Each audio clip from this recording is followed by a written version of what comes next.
kicked out into the rain, so I froze their entire financial empire. Go ahead. If you are so brave, leave.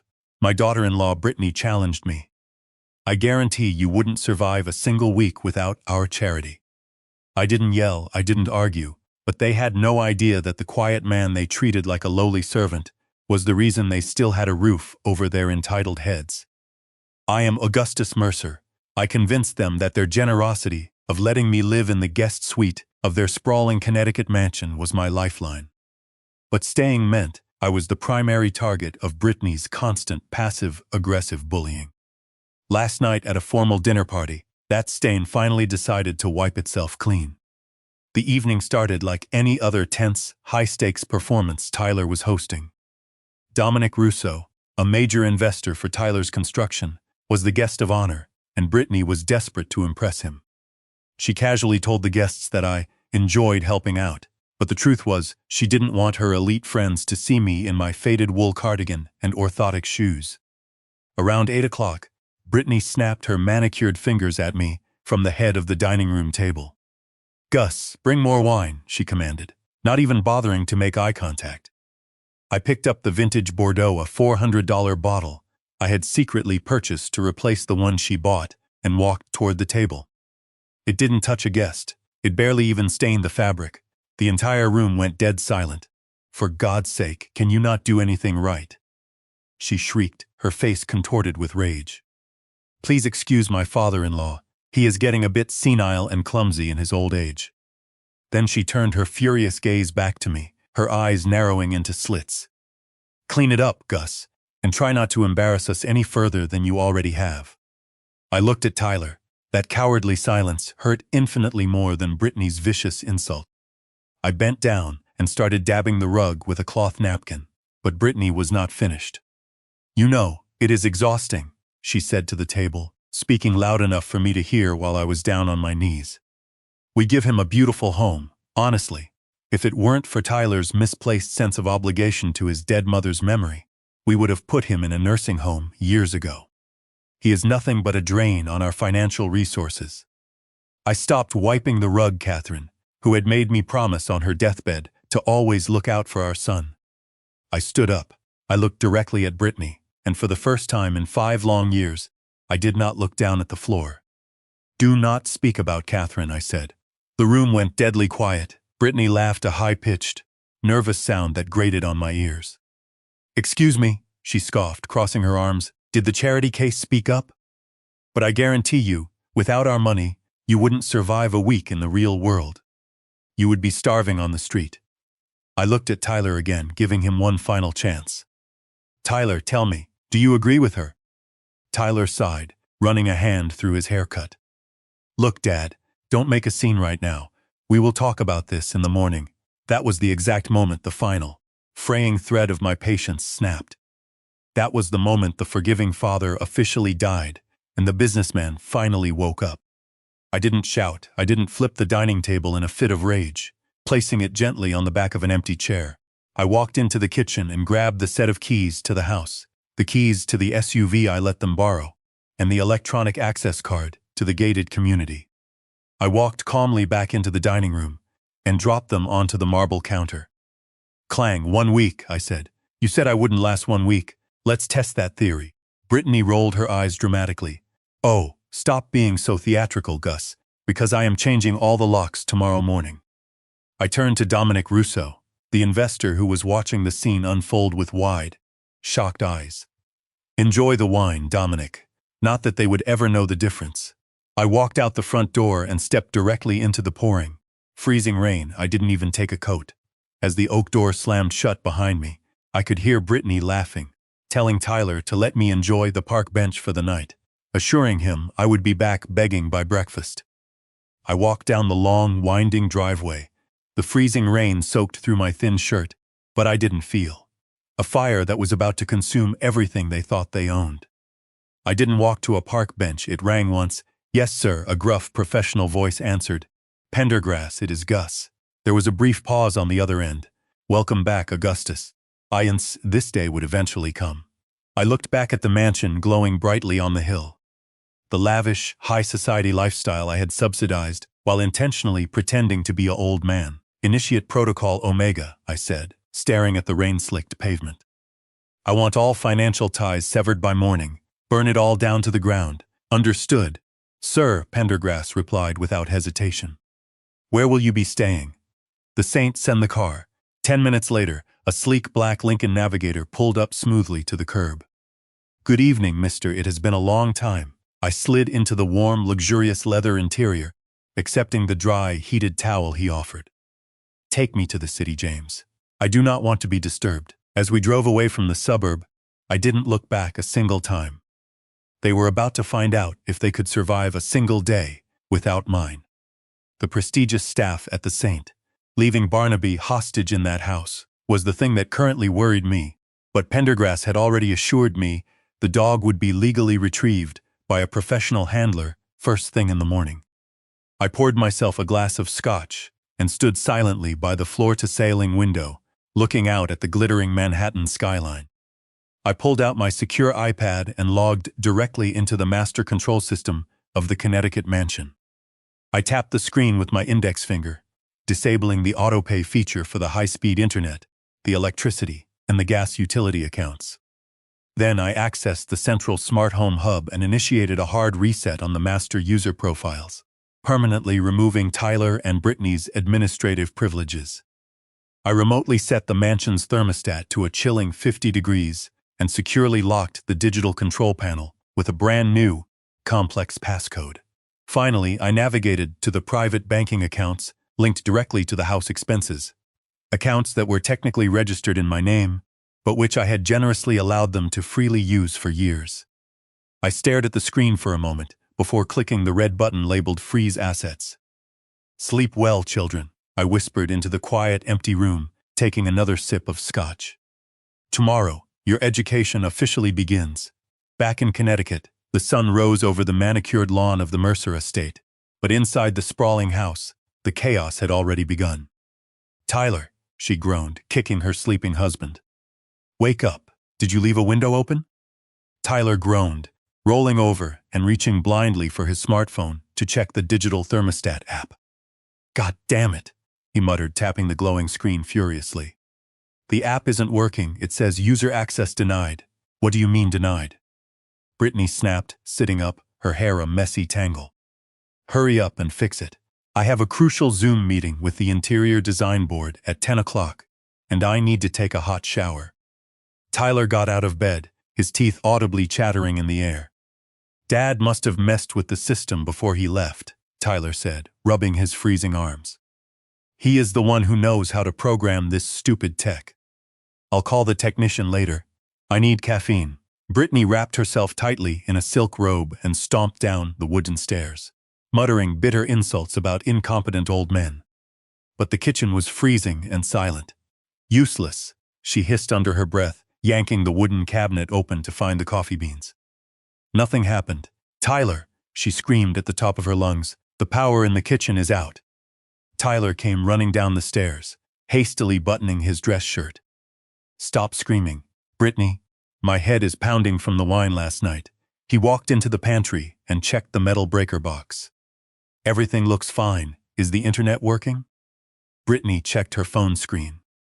No Wi-Fi signal. Oh my God, she gasped in horror. I cannot connect to Instagram. Call the internet company immediately. Tyler pulled out his cell phone and dialed the provider. Finally, a cheerful customer service representative answered the line. Yes, hello, my home internet is down. I am so sorry, Mr. Mercer, the representative said brightly.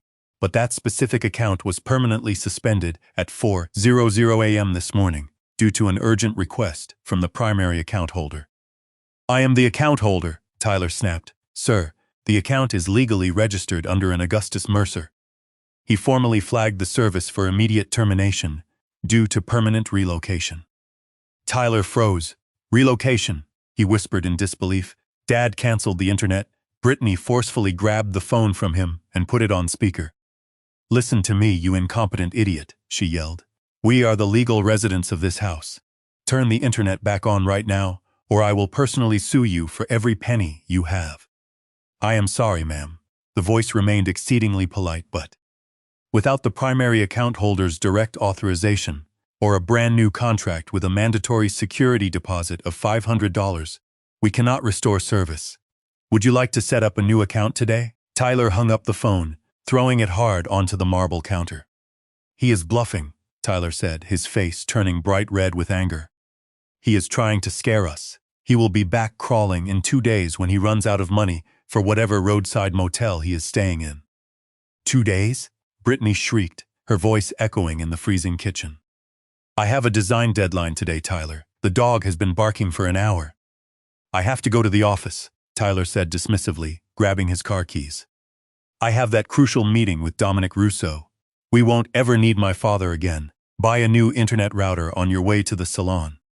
He walked confidently to the garage, pressing the button for the automatic door. Nothing happened. You have got to be kidding me, Tyler yelled, kicking the solid door.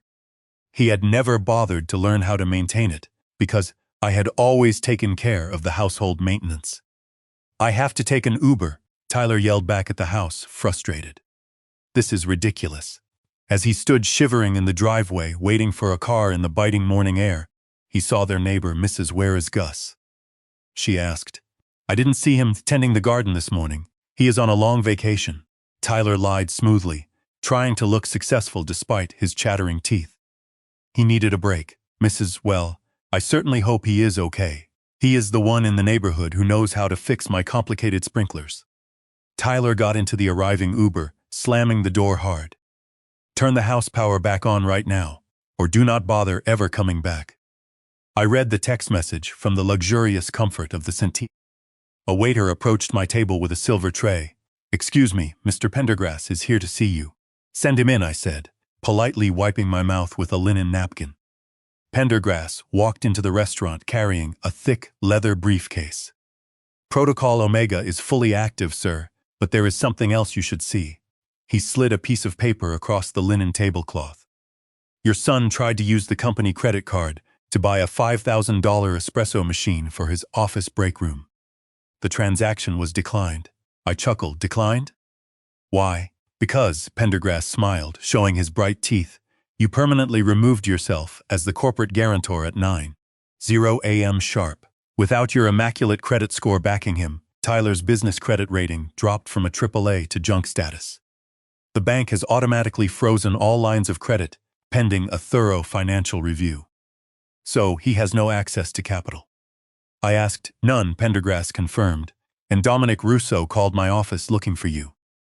He is unhappy that the deposit check for the building materials bounced hard this morning. I leaned back in my chair, vividly visualizing the chaotic scene. Call Dominic, I said.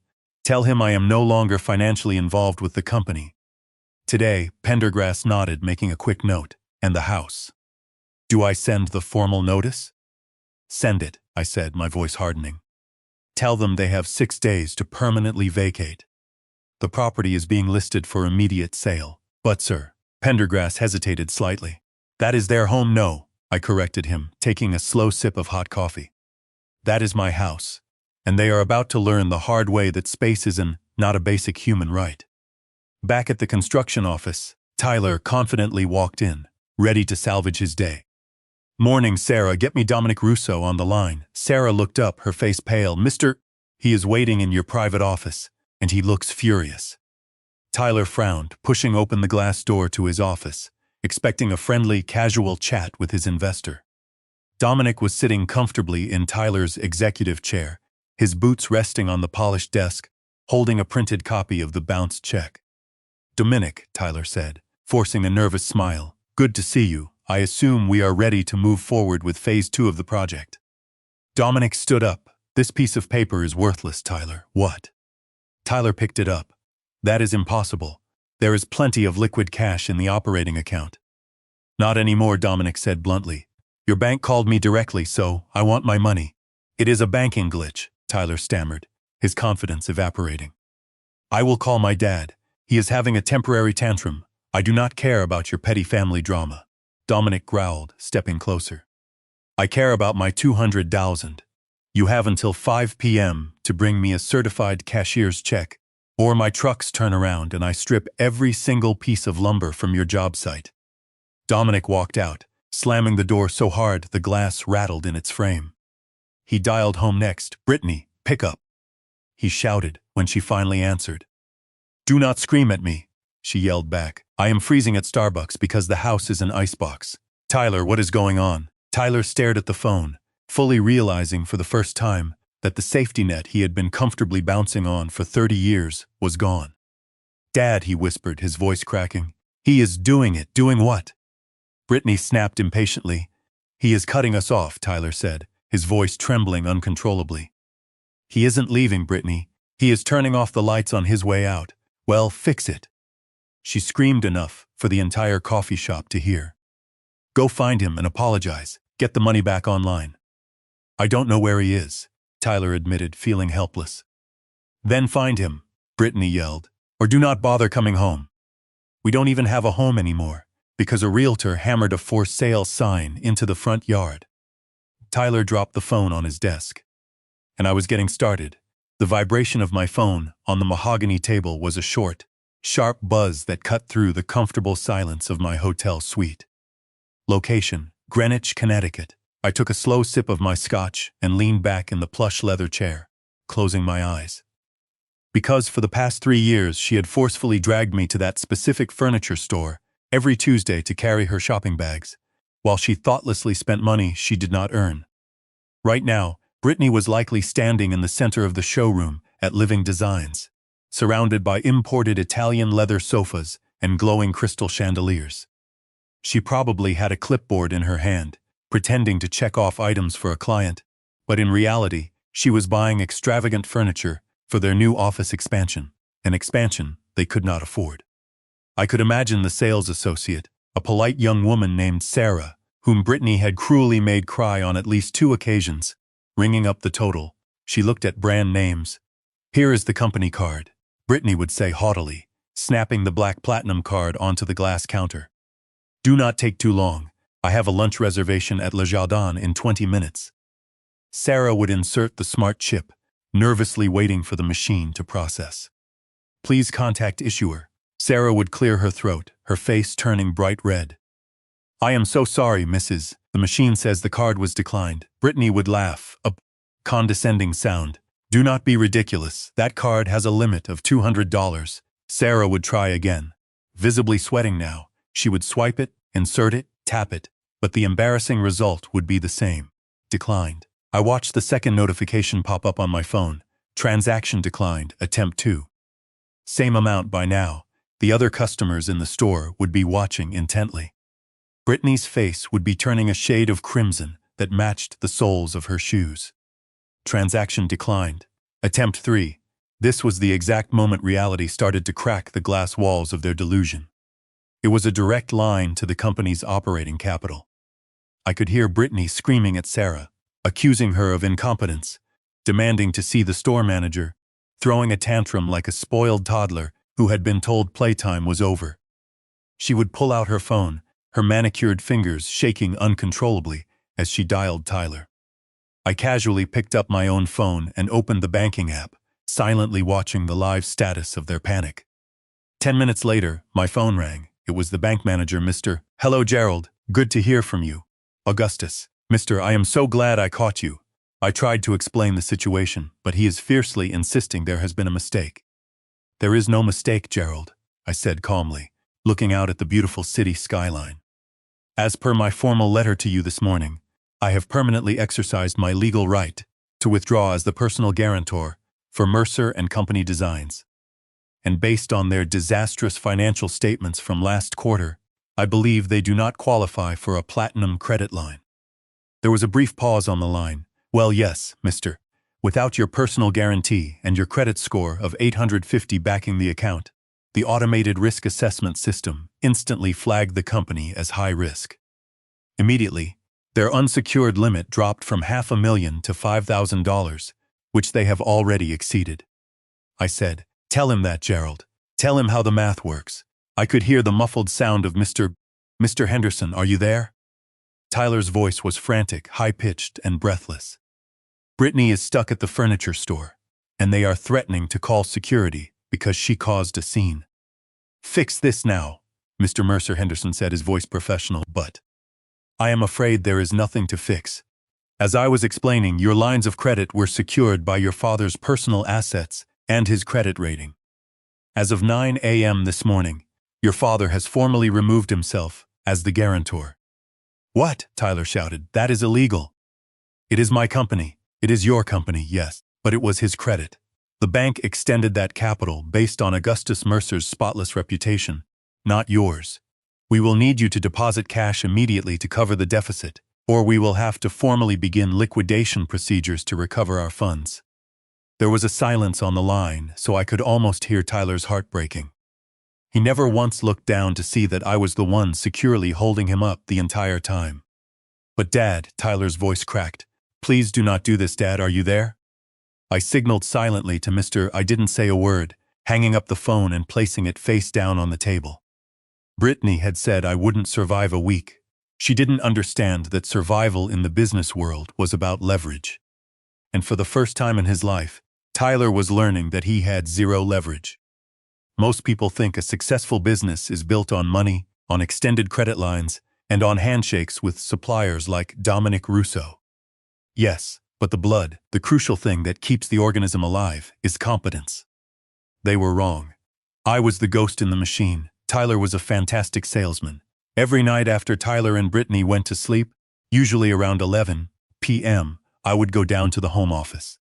I would spend hours correcting his math, reinforcing his support beams, safely adjusting the tensile strength requirements for the steel, and reallocating the weight distribution for the foundations. I never told him. He had no idea that his guardian angel was an old man in a cardigan drinking lukewarm coffee at 3 a.m. But last night, the guardian angel permanently resigned. I tapped the screen of my iPad, bringing up the live digital status of the city planning portal. This was the crown jewel of their new project. I saw the calendar alert on my synchronized cloud account. Meeting with Senior Inspector Davis. 2 p.m. Inspector Davis was a man who did not care about suits or superficial charm. And the reason Tyler had ever passed previous inspections with Davis was because I had prepared the answers. I took another sip of scotch, imagining Tyler confidently walking into that office. Davis would open the roll of blueprints and take out his red pen. The clock on my iPad read 2:45 p.m. The meeting should be over by now. Then the notification appeared. Subject: Status update. Permit application number 4092B. I opened it, and the single word in the status column made me let out a long, slow breath. Rejected. I scrolled down to the detailed comments section. But the comprehensive list of violations attached to Tyler's raw submission was not a list of annoyances. It was a structural obituary. Violation 1. Catastrophic failure in load calculation for the primary truss system. Potential for subsidence imminent. Violation 3. Atrium glass curtain wall lacks sufficient wind shear bracing for Zone 4 weather conditions. Conclusion.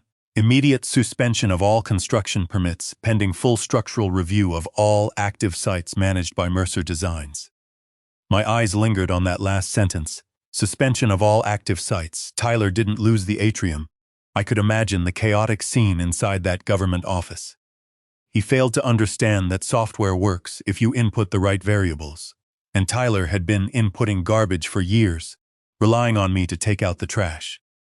I switched apps to the internal company's Slack channel, which I still had read access to under a hidden developer profile. Guys, the city posted a stop work order on the front gate of Emerald Heights. What is going on? Another message popped up from the lead architect, Sarah. He says the version he submitted was perfect. I smiled at the glowing screen. For the first time in 5 years, he had submitted his own work, raw and unfiltered, and reality had judged it and wanting. A third message appeared from the accounting department. If the site is shut down, do we still get paid? No one answered that question. The silence in my hotel suite was broken by the hum of the refrigerator and the rhythmic breathing of Barnaby, my golden retriever who had been successfully retrieved by the handler that morning. In fact, the most dangerous phase was beginning. Most people, when backed into a corner, will surrender. They attack. I was expecting a phone call, perhaps a fake apology delivered through gritted teeth, or maybe even a legal threat from a lawyer. The notification read, Brittany Mercer Designs is live. I tapped the screen, and there she was. She looked like an Academy Award-winning actress. Hi everyone, she began, her voice trembling slightly.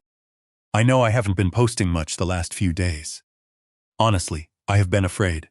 She paused, wiping the fake tear away. We are going through something right now, and I think it is time I speak up about the abuse we have been suffering. I sat forward in my chair, my grip tightening on the iPad. Abuse, I whispered to the empty room. You have got to be kidding me, Brittany continued, looking directly into the camera lens, her eyes wide and pleading. For years, Tyler and I have been taking care of his father, Augustus. We included him in our family, even though he was difficult, even though his mental state was declining. She took a deep breath, letting the lie settle in the minds of her 50,000 followers. But recently he has become unstable. We are victims of financial and emotional abuse by a man we tried to save. The comment section began to scroll by rapidly. Get a restraining order. I watched as the digital court of public opinion convened and convicted me in a matter of seconds. Strangers who had never met me were calling me a monster, a leech, a senile tyrant. My phone rang. Sir, are you watching this? The lawyer asked, his voice tight with concern. I am watching, I replied calmly. This is blatant defamation. Pendergrass said, we can sue her for libel, but the damage to your reputation could be. We need to issue a formal statement immediately denying these wild allegations. No, I said, cutting him off. No statements, we do not need to say a single word, then what do we do? Pendergrass asked. She is destroying you. I took a slow sip of water, watching Brittany continue her performance on the screen. Pendergrass, I said, do you remember when I personally installed the mesh Wi-Fi system in the house 3 years ago? Yes, sir. And do you remember that I installed high-definition security cameras in the common areas, the kitchen, the living room, and the dining room specifically to monitor the house when they went on vacation? Yes, but what does that have to do with this? I smiled a humorless smile. Brittany forgets that the cameras record audio too. Upload the compilation video to the exact same platform, tag her directly in it, and boost it with the marketing budget we reserved. Are you sure, sir? Pendergrass hesitated. Once this is out, there is no going back. This is nuclear. She pushed the button. Pendergrass, I said, watching Brittany wipe her dry eyes on screen. I am detonating the charge. Do it. I hung up and waited. On the screen, Brittany was wrapping up her monologue, asking her followers to generously donate to a GoFundMe link she had set up to help them survive this crisis. Then it happened, a video uploaded by an anonymous account titled, The Real Brittany Mercer. I clicked on it. The scene was the kitchen. You are so useless, Gus. She was screaming, her face twisted in a way that looked nothing like the victim on the live stream. Why can you not hire a repairman? Because you are too, spending your pension on dog food instead of contributing to this household. The video cut immediately to another clip from 2 months ago. Brittany was holding a glass of wine, laughing with a friend in the living room. Oh God, no, Brittany was saying in the clip. We do not pay for the house, but the moment the money stops, he is out on the freezing street. The video seamlessly cut to the dinner party from my last night there. Excuse me? No money, no property, no legacy except for what Tyler gives you. The compilation ended with a clip from the morning after I left. I do not care about your dad, Tyler. Get the money back online. The video ended with a stark black screen and a single line of white text. Truth is not a victim. I switched back to Brittany's live stream. The comment section, which had been full of supportive hearts and tears, stopped. Then it exploded in a different direction. Liar. We saw the video. She's is the abuser. Brittany frowned, leaning closer to the phone, reading the new comments. What video? Someone posted a direct link in the comments. And for a long, agonizing moment, her live stream paused as she watched her own played back to her. When the live video feed returned, Brittany's face was pale.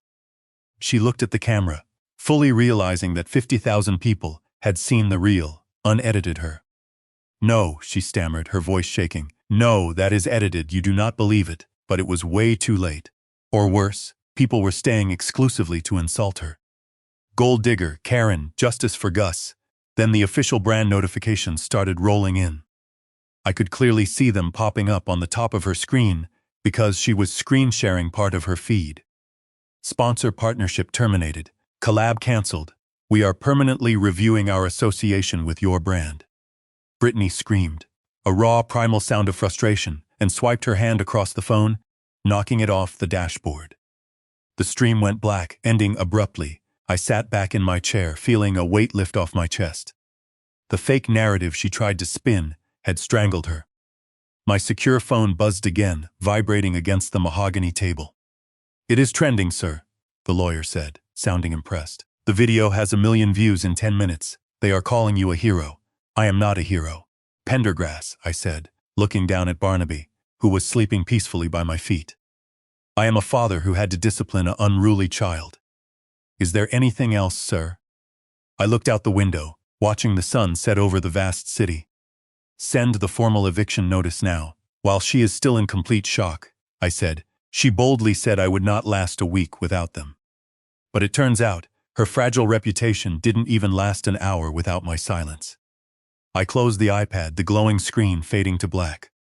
And I had a strong feeling she was going to wish for total anonymity more than anything else in the world. The phone rang again. This time it was Tyler's number. He still had to forcefully learn that standing silently by and watching evil happen is as bad as committing it himself. The collateral damage of war is always the innocent. I had made total peace with destroying Tyler's business. I had felt a grim, dark satisfaction in watching Brittany's fake reputation incinerate online. But today was different. Leo attended St. 50,000 annually for tuition, custom uniforms, private fencing lessons, and the prestige of saying, "Your child goes to school with the privileged sons of senators and CEOs." For years, Tyler and Brittany bragged about this exclusive school.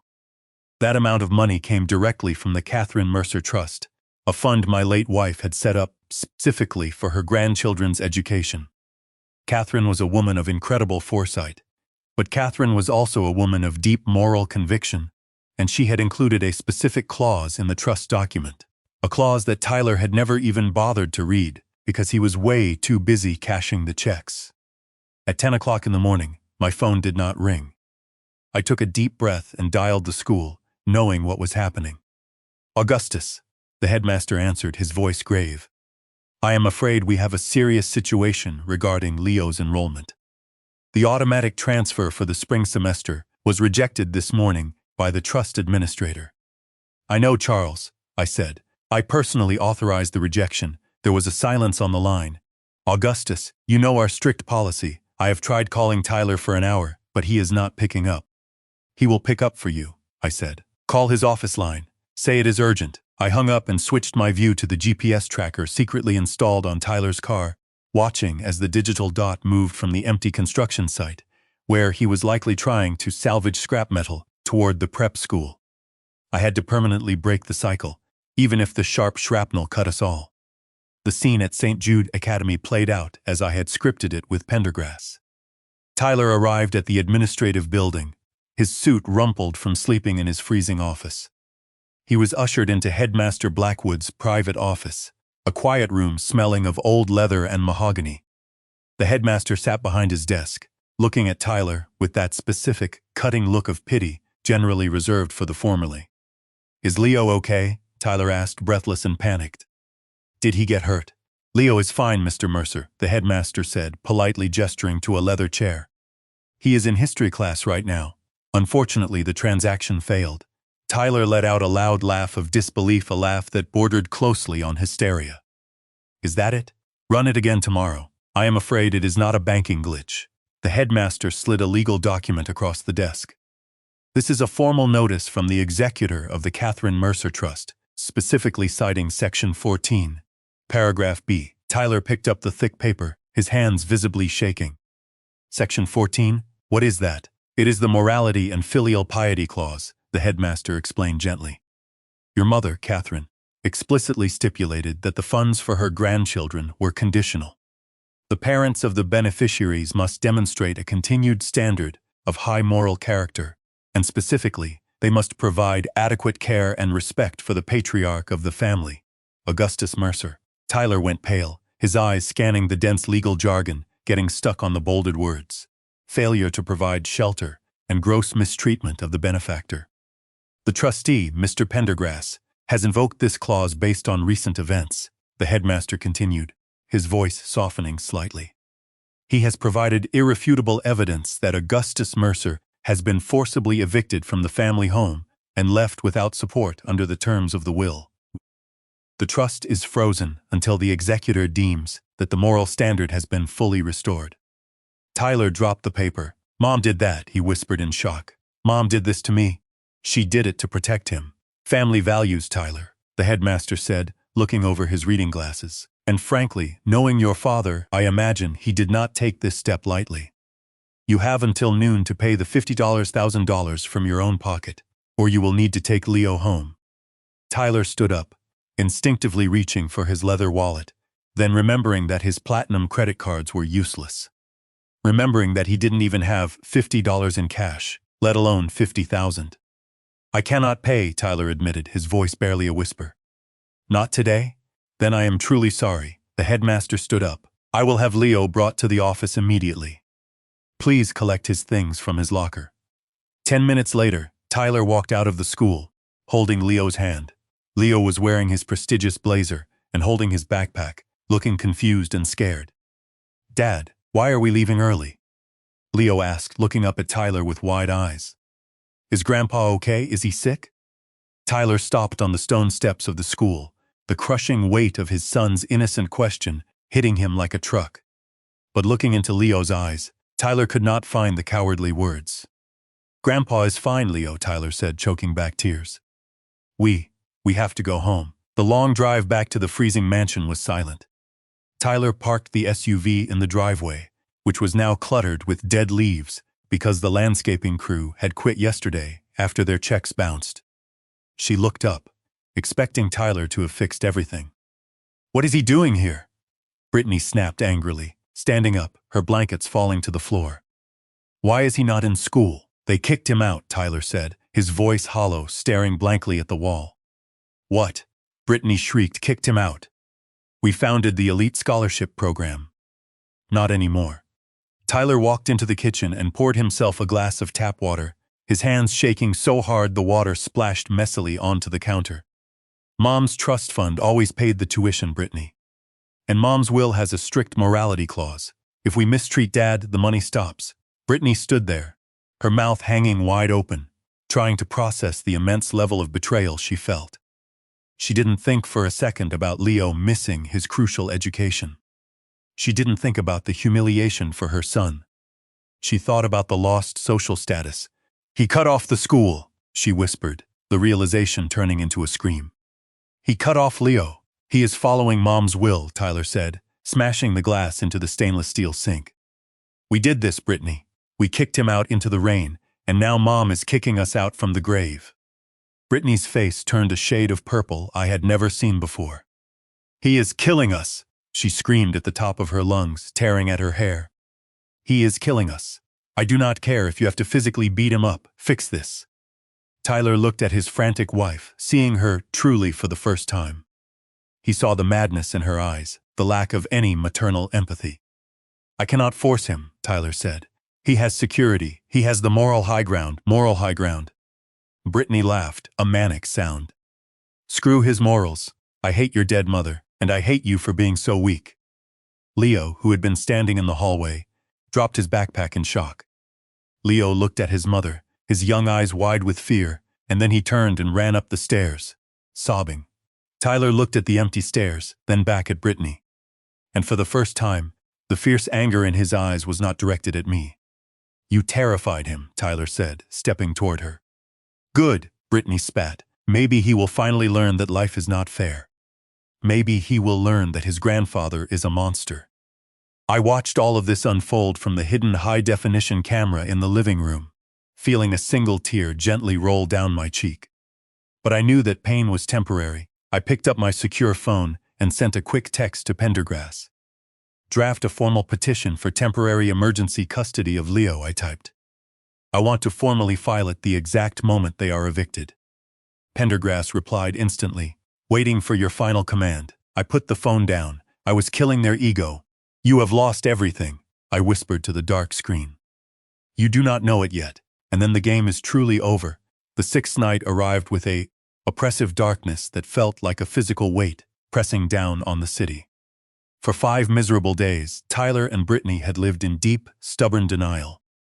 Not with a quiet whimper, but with the bright, flashing red and blue lights of a county sheriff's patrol car.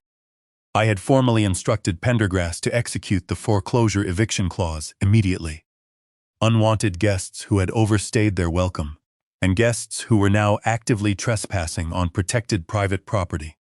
I watched the live security feed closely as the burly sheriff's deputy walked confidently up the long driveway, his boots crunching on the wet gravel. He didn't knock politely.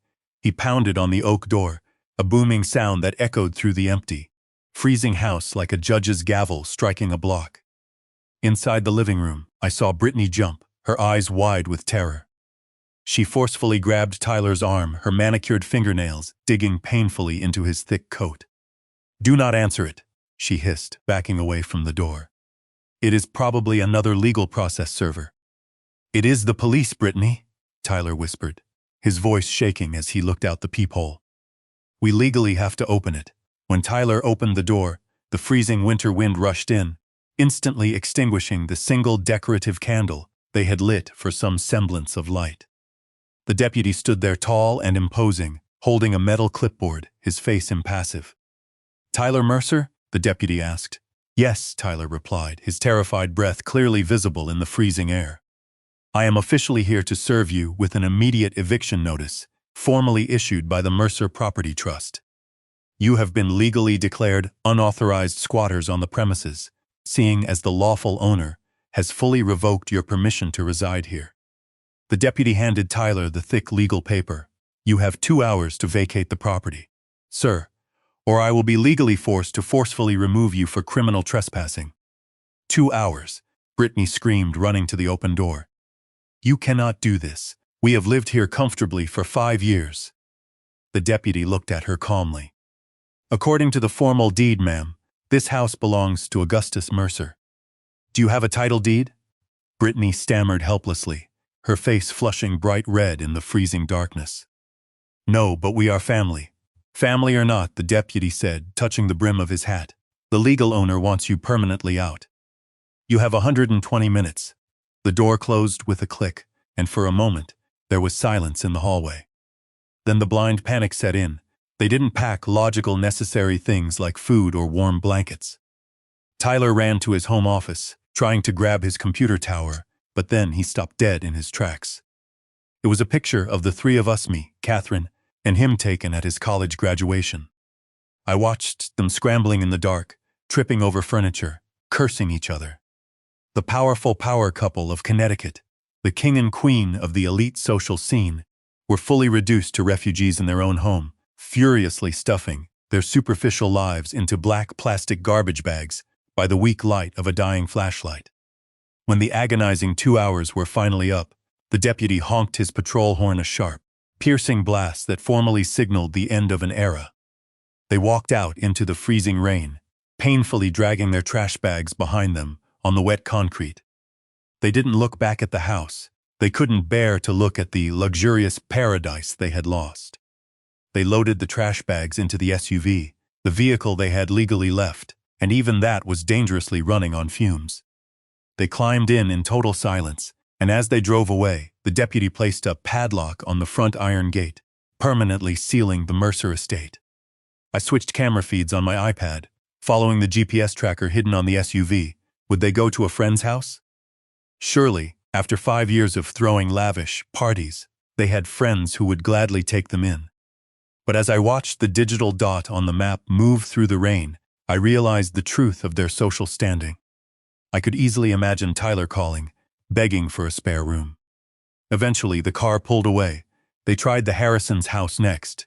It turns out that when you are a liability, when you have been globally exposed as complete frauds and elder abusers, the fair-weather friends vanish like mist in the morning sun. The gaslight on the dashboard must have been screaming by now, because the car finally turned away from the affluent neighborhoods. They finally pulled into the cracked parking lot of the Starlight Inn, a roadside motel with a flickering neon sign where the letter L was burnt out, making it read Starlight Inn. It was the exact kind of shady place where tired truckers slept for a few hours, and where desperate people went when they had nowhere left to go. I switched to the audio feed inside the car, in time to hear Brittany's meltdown. "No," she sobbed, refusing to open the car door. "No, Tyler, I am not staying here. I do not ever sleep in dumpsters." "We have $40, Brittany," Tyler said, his voice devoid of emotion. $40 in cash, unless you want to sleep in the freezing car. I hate you." Brittany screamed, hitting the dashboard with her fists. "I hate your father, and I hate you for letting this happen. You were supposed to safely take care of me." "I tried," Tyler shouted back, finally snapping. "I tried to give you everything you wanted, Brittany. Nothing is ever enough for you." He got out of the car, slamming the door so hard the vehicle shook, and walked directly into the dingy lobby, leaving her crying hysterically in the passenger seat. I watched Tyler closely through the cracked window of the motel lobby. He came back out holding a physical metal key attached to a dirty plastic tag. "Get out, Brittany," he said, opening her door. "Room 104, let us go." They dragged their trash bags into the room. The thin bedspread was a faded floral pattern that had clearly seen better decades. Tyler dropped the bags on the floor and sat defeatedly on the edge of the squeaky bed, putting his head in his hands. She looked at her phone, hoping for a digital distraction. "This is rock bottom," she whispered, staring blankly at the peeling paint on the wall. "No," Tyler said, looking up, his eyes red-rimmed and hollow. "This is not rock bottom. Rock bottom is when you finally realize you deserve to be here." "What is that supposed to mean?" Brittany snapped. "It means Dad was right," Tyler said, his voice breaking. "He said we would not last a week. We did it to ourselves. Stop talking like that." Brittany hissed. "He did this. He maliciously ruined us, did he?" Tyler stood up, walking to the dirty window, looking out at the freezing rain. "Or did he stop stopping us from ruining ourselves? We learned how to recklessly consume." "I am going to sleep," Brittany said, lying down rigidly on top of the covers, fully clothed, pulling her damp coat tight around her body. "Wake me up when this nightmare is over." "It is not a nightmare, Brittany," Tyler said, lying down next to her, staring blankly at the water stain on the ceiling. "It is reality. Tomorrow the week is officially up." I sat silent in my hotel suite miles away, feeling a sense of sadness. And Tyler was finally sitting still in the classroom. I gently closed the laptop, the depressing image of them huddled together in the freezing motel room fading from view. Tomorrow would be the final test, and I would be there, waiting at the finish line, to see which exact version of my son survived the fire. The bright morning sun streamed powerfully through the floor-to-ceiling windows of the penthouse boardroom at the St. Regis, casting long golden shadows across the polished mahogany table. I sat at the head of the table, surrounded by 6 of the most powerful men in the national logistics and construction industry. To my left was the powerful chairman of the National Builders Association. The high-stakes meeting was proceeding with the quiet, dignified rhythm of elite business until a sudden, loud commotion erupted in the hallway outside. It started as a muffled, aggressive argument, the sound of the polite receptionist refusing entry, followed by the thud of private security guards rapidly moving into defensive position. But then I clearly heard Brittany's voice, shrill and hysterical, cutting through the oak doors like a serrated knife. "Do not touch me," she was screaming at the top of her lungs. "I am his daughter-in-law. You cannot keep me out." Then came the loud sound of a violent scuffle, and the double doors burst open. Tyler's custom suit, the exact same one he had slept in for 3 straight days, was wrinkled and stained with nervous sweat. Brittany looked significantly worse. 2 security guards lunged forward, grabbing Tyler by the arms, fully ready to drag him out of the room. But I calmly raised my right hand. "Let them in," I said calmly, my voice echoing slightly in the silent room. "Let them stay." The security guards hesitated, but obeyed, stepping back to the wall. Brittany was the first to recover her fierce aggression, her narcissism acting as a thick shield against her shame. She pointed a shaking finger directly at me, ignoring the 6-billionaire sitting in complete silence around the table. "There you are," she shrieked, her voice cracking. "You evil old man! Do you have any idea how humiliating this is?" I did not answer her. "Give us the money back," Brittany demanded, stepping closer to the table until she felt the unyielding stares of the other men. Give us complete access to the business accounts right now.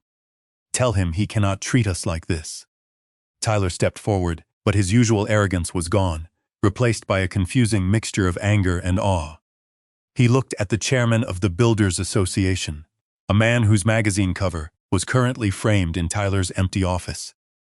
"Dad," Tyler whispered, his voice trembling intensely. "What is going on? Why are you sitting here with these people?" Arthur Sterling leaned slightly forward, his voice gravely and authoritative. "We are in the strict middle of a formal board meeting, mister. If you could please show some basic respect for the chair." "The chair?" Tyler repeated, blinking stupidly. "Yes," Arthur continued, gesturing politely to me. "We are waiting for the honorary chairman and senior advisor, Augustus Mercer, to finally give his approval on the acquisition strategy. Without his direct sign-off, nothing moves." Tyler looked at me as if he was seeing a complete stranger. He thought I was a live-in gardener who paid the household bills. "You are the chairman," Tyler stammered, shocked. Brittany did not care at all about corporate titles. "I do not care who he is," she yelled. "He is a thief.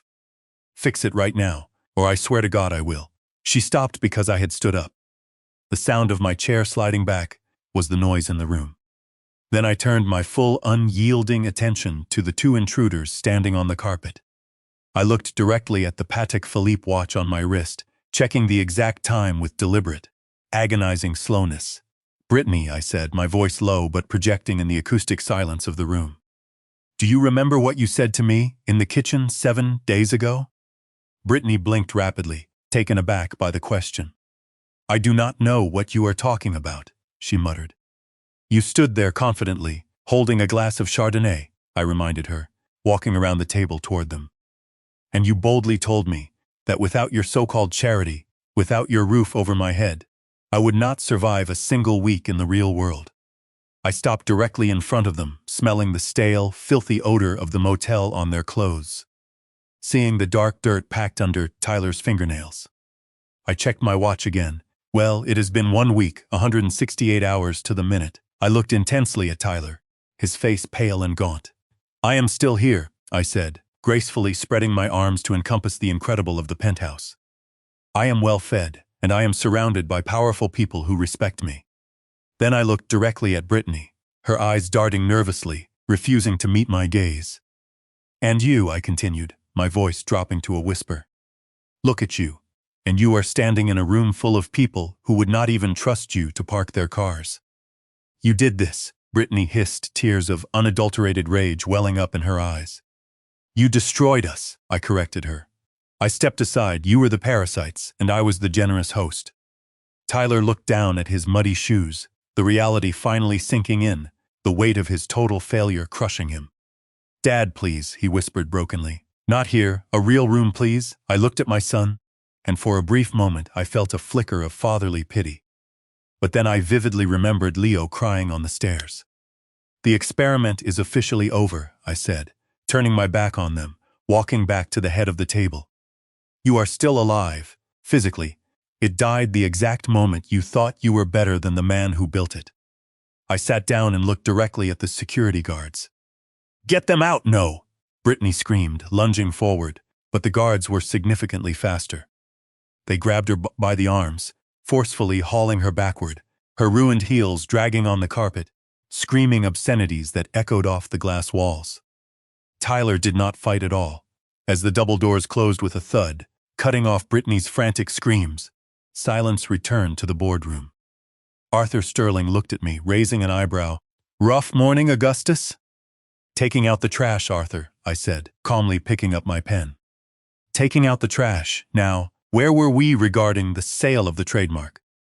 We went smoothly back to business, as if nothing had happened. "Wait, before you go," I said, my voice cutting sharply through the atmosphere of the boardroom. "One more thing." The security guards paused instantly, their hands still gripping Tyler and Brittany's arms tightly. "But hope is a dangerous thing when it is based on delusion." I gestured calmly to the empty chairs opposite me. "Sit down," I commanded, not for a negotiation, but for a final lesson. They sat down, wary and broken. Tyler stared blankly at the mahogany table, unable to look me in the eye. "You ask me why Arthur Sterling is here," I said, gesturing politely to the silver-haired man on my right. You asked why the CEO of our biggest commercial competitor is sitting comfortably at this table while you are being forcibly escorted out. Tyler looked nervously at Arthur, then back at me. I assumed he was buying the logistics division, Tyler mumbled, his voice hollow. I let out a dry, humorless laugh. You assumed way too much, Tyler. And you assumed that the company name, Mercer and Company Designs, permanently belonged to you. Tyler frowned, confusion knitting his brow. Of course it belongs to me. I incorporated the LLC 5 years ago. You incorporated a simple operating company, I corrected him, leaning forward, tightly clasping my hands on the table. You built a fragile shell, Tyler. Do you know who legally owns the intellectual property? The registered trademark, the brand logo, and the VIP client list. Tyler remained silent, the slow gears in his head turning agonizingly, grinding against the thick rust of his ignorance. 30 years ago, I continued, my voice steady, when I started this business, I did not build a simple construction. This holding company exclusively owns the rights to the name Mercer in all commercial applications regarding construction and design in the entire United States. When you started your venture, I generously granted you a revocable, royalty-free license to use the name because you were my son. I saw the last drop of color drain from Tyler's face as the legal reality hit him like a sledgehammer. A revocable license, I repeated, tasting the bitter words. And this morning, at 8:45 a.m., before you burst into this room, I revoked it. Brittany let out a gasp. Wait, she stammered in complete terror. What does that mean? Arthur Sterling cleared his throat, sliding a thick legal document across the table toward them. It means, Mrs. Mercer, Arthur said, his voice smooth as silk but hard as steel, that as of 9:00 a.m. this morning, my company, Sterling Global, has officially purchased 100% of the assets of Mercer Intellectual Holdings. That includes the trademark, the entire brand name, and the exclusive rights to the client database accumulated over 3 decades. Tyler picked up the document, his hands shaking so the paper rattled. It was a formal bill of sale, a transfer of ownership that erased his professional identity with a single signature. You sold the name, Tyler whispered, looking at me with horror. You sold our family name to him. I sold my asset, I corrected him. An asset that was being devalued every single day by your incompetence and your wife's arrogance. Arthur leaned forward, tightly clasping his hands on the table. Let me make this clear, Tyler. And I have an elite legal team that makes your father's lawyer look like a public defender. Brittany stood up, her face twisting into a mask of unadulterated fury. You cannot do that. It is on my driver's license. It is a brand, Brittany, Arthur said. And you have damaged that brand enough. Effective tomorrow, the name Mercer will no longer commercially exist in this industry, except as a subsidiary of my corporation. But the clients, Tyler interrupted, desperation creeping into his voice. The VIP list, the important contacts. I have real relationships with those people. You have nothing, I said, cutting him off. Those clients signed contracts with the Mercer entity, and the Mercer entity now legally belongs to Arthur. I sent an email blast to the entire database 10 minutes ago, formally informing them of the acquisition and assuring them that under Sterling management, the quality control issues and the drama that have plagued the company recently will be permanently resolved. You stole my entire Rolodex, Tyler whispered, tears streaming freely down his gaunt face. I took back what I lent you, I said, and honestly, Tyler, they were relieved to hear I was back in control. I nodded to the security guards. Tyler was a broken shell of a man. Later that afternoon, Pendergrass successfully filed the emergency custody papers. A family court judge, horrified by the viral videos of Brittany's and Tyler's total lack of financial support, swiftly granted me temporary custody of Leo. I picked Leo up from the quiet school later that day. I gently promised him that he was safe, that his trust fund was secure, and that he would never, ever have to listen to screaming in the house again. Tyler and Brittany disappeared from high society. Without the Mercer name, Tyler couldn't get a loan, a construction job, or a single client.